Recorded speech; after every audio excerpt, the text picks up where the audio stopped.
pratique d'aider les investisseurs à mieux gérer leurs actions. Marie-Josée Kwasi. Ça peut peut-être vous inspirer, ok? Ça ne fait pas office de loi, mais c'est juste un modèle pour que vous aussi, vous puissiez voir qu'est-ce qu'on appelle critères réellement et quels sont les critères que vous pouvez avoir. Des rappels sur la bourse, les types de valeurs, les critères de sélection de certains épargnants, les critères de sélection de certains spéculateurs, mais aussi des exercices pratiques et la démarche du gestionnaire de portefeuille.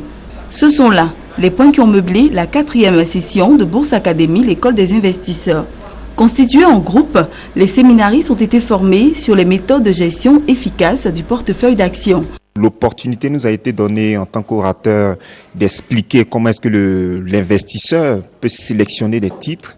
Okay. Après avoir sélectionné les différents titres, comment est-ce qu'il gère réellement son portefeuille? Comment est-ce qu'il met en place sa stratégie? Comment est-ce qu'il ajuste son portefeuille? Comment est-ce qu'il fait ce qu'on appelle la révision de son portefeuille? Comment est-ce qu'il améliore sa stratégie d'investissement? Comment est-ce qu'il confronte l'évolution de son portefeuille à celle du marché? Beaucoup d'outils ont été donc communiqués aux participants. Cette 4e session de Bourse Academy, l'école des investisseurs, orientée vers la gestion efficace du portefeuille d'actions, s'inscrit dans l'optique de permettre aux investisseurs de surpasser leurs objectifs à la bourse avec des plans d'investissement disciplinés. Pour tous ceux qui suivent les chaînes d'information, il est tout le temps mis des informations sur des indices au niveau boursier et autres, mais ça semble tellement technique qu'on a l'impression de ne rien comprendre. Et ces sessions qui sont organisées par la Bourse Academy nous ont permis véritablement de démystifier les informations que nous avons à ce niveau-là et de découvrir des opportunités réelles d'investissement. À partir de Bourse Academy, déjà, on a beaucoup d'informations de comment investir en bourse.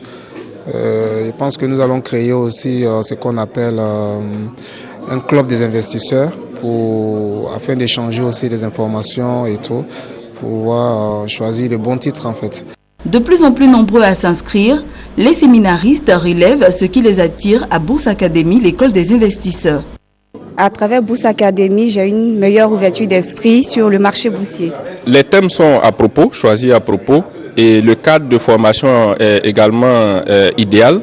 Des salles de conférence bien choisies et nous avons des supports de formation, des supports physiques, des supports visuels qui nous permettent de bien suivre la formation. Nous avons un formateur, j'allais dire, très pragmatique qui nous invite même à sortir de la théorie et à faire de la pratique notre affaire.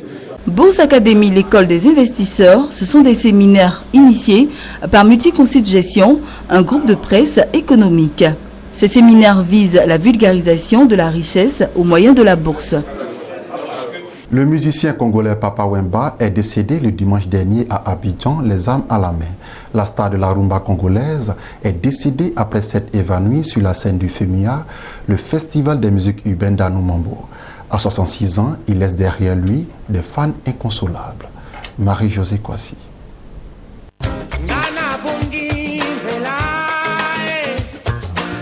Jules Chogu Wabendio Pelekikumba, de son nom d'artiste Papa Wemba, ne montera plus sur scène. La star de la rumba congolaise est décédée après s'être évanouie sur la scène au FEMUA, le festival de la musique urbaine d'Anoumambo à Abidjan. Après des débuts dans des chorales religieuses, il arrive à Kinshasa à la fin des années 60, où il participe en 1969 à la création du mythique groupe zaïrois des années 70, Zaïko Langa Langa.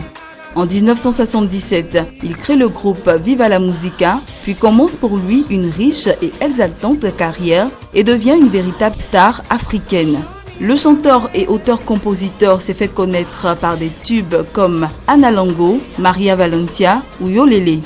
Après son idole, le chanteur Taboulé Rochero, Papa Wemba fut le deuxième artiste congolais à signer avec Real World, la maison de disques de Peter Gabriel, chez qui il avait sorti 3 albums. Dans les années 2000, l'image et la renommée du roi de la rumba avaient été quelque peu ternies par un fait divers qui a fait les choux gras de la presse.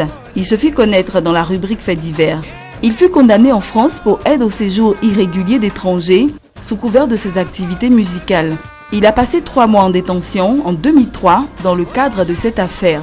Après 50 ans de carrière et plusieurs albums, à 66 ans, Papa Wemba laisse derrière lui un riche répertoire et des millions de fans inconsolables. Adieu l'artiste.